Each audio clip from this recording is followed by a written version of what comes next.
Jai Sairam, welcome back to my channel. இன்னைக்கு இந்த பதிவில் நிறைய கடன் பிரச்சனை இருக்குது, கடன் பிரச்சனையினால் நிறைய கஷ்டப்படுறோம் அப்படின்றவங்களுக்கு தான் இந்த பதிவு.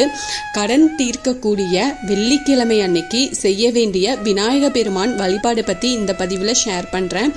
வெள்ளிக்கிழமை சுக்கிரனுக்கு சொந்தமான நாள். இந்த நாளில் விநாயகரை நாம் இந்த முறையில் நீங்கள் வழிபாடு செஞ்சீங்க அப்படின்னா உங்களுடைய கடன் சுமை நிச்சயமாக படிப்படியாக குறையும். அது மட்டும் இல்லாமல் திரும்ப கடன் வாங்கக்கூடிய சூழ்நிலைக்கு நீங்கள் தள்ளப்படவே மாட்டீங்க. கிரக சூழ்நிலை காரணமாக நீங்கள் கடன் வாங்கக்கூடிய சூழ்நிலைக்கு தள்ளப்பட்டாலும் எவ்வளவு பெரிய கெட்ட நேரம் வந்தாலும் சரி அதை சரி செய்யக்கூடிய ஒரு வழிபாடு தான் இந்த வழிபாடு. நிச்சயமாக உங்களுக்கு கை மேலே பலன் கொடுக்கும். இந்த வழிபாட்டு முறையை நீங்கள் செஞ்சு பாருங்கள், கண்டிப்பாக பயன்பெறலாம். நம்பிக்கையோடு செய்யுங்க.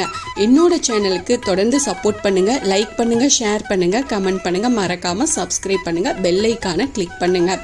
இந்த வழிபாட்டுக்கு முதல்ல 5 மண் அகல் விளக்குகளை வாங்கிக்கோங்க. 5 விளக்குகள்லையும் பார்த்தீங்கன்னா தேங்காய் எண்ணெய் ஊற்றி பஞ்சுத்திரி தீபம் போட்டு நீங்கள் வடக்கு திசை நோக்கி இந்த தீபத்தை வைக்கணும். விநாயகர் எந்த திசையில் அமர்ந்திருந்தாலும் சரி உங்களுடைய தீபச்சுடர் வடக்கு திசை நோக்கி மட்டும்தான் எரியும்படி வச்சுட்டு அந்த கோவிலில் உங்கள் வீட்டுக்கு பக்கத்தில் கோவில் இருக்குன்னா அங்கே போய் இதை செய்யுங்க. அதுக்கப்புறமா இந்த விளக்கை வச்சுட்டு அந்த கோவில்லையே சிறிது நேரம் நீங்கள் அமர்ந்து விநாயகரை மனதார பிரார்த்தனை செஞ்சுட்டு உங்களுக்கு இருக்கும் பண கஷ்டத்தை விநாயகர்கிட்ட சொல்லி அந்த பண பிரச்சனையில் இருந்து வெளியில் வரணும் அப்படின்னு வேண்டிக்கிட்டாலே போதும். வெள்ளிக்கிழமை எந்த நேரத்தில் வேணும்னாலும் நீங்கள் வீட்டுக்கு பக்கத்தில் இருக்கும் விநாயகர் கோயிலுக்கு போய் இந்த தீபத்தை நீங்க ஏத்திக்கலாம். அடுத்தபடியா கிழக்கு திசை நோக்கி நின்னுக்கோங்க. உங்களுடைய முன்னோர்களை மனதார நினைச்சு அவங்க கிட்ட ஒரு ஆசீர்வாதத்தையும் வாங்கிக்கோங்க.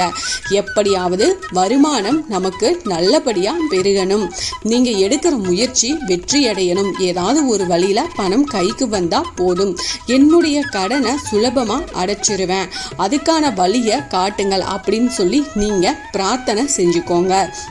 அப்புறமா வழக்கம் போல விநாயகருக்கு அருகம்புல் கொடுத்து உங்கள் பேரில் அர்ச்சனை செஞ்சு இந்த வழிபாட்டை நிறைவு செஞ்சுக்கலாம். இந்த வழிபாடு பரிகாரம் இது ரொம்ப எளிமையானது. இவ்வளவே தான்.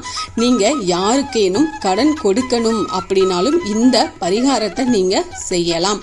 உங்களுக்கு யாராவது பணம் தரணும், கொடுத்த பணம் வரலை அப்படின்னாலும் இந்த பரிகாரத்தை நீங்கள் செய்யலாம். நிச்சயமாக பலன் கிடைக்கும். ரொம்ப எளிமையான இந்த பரிகாரம் தான். ஒரே ஒரு வெள்ளிக்கிழமை செஞ்சுட்டு பலனை முழுமையாக நீங்கள் எதிர்பார்க்க கூடாது.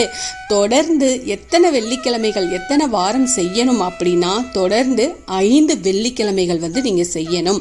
11 வெள்ளிக்கிழமைகள் அப்படின்னு கணக்கு வச்சுக்கோங்க.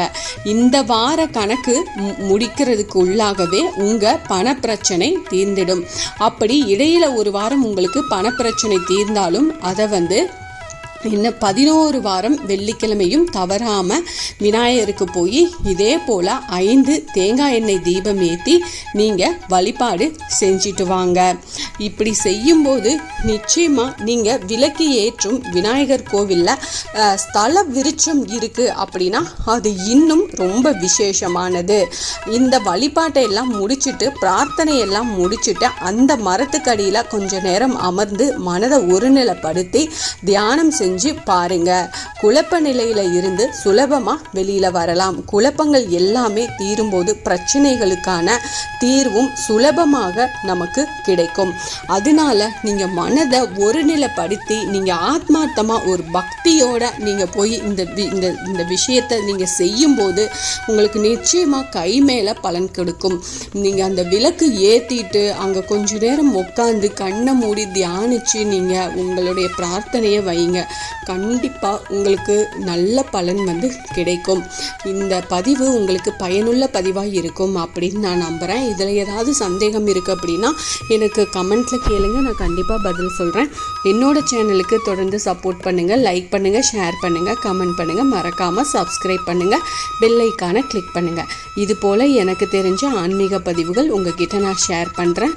Thank you friends. மீண்டும் அடுத்த பதிவில் சந்திப்போம்.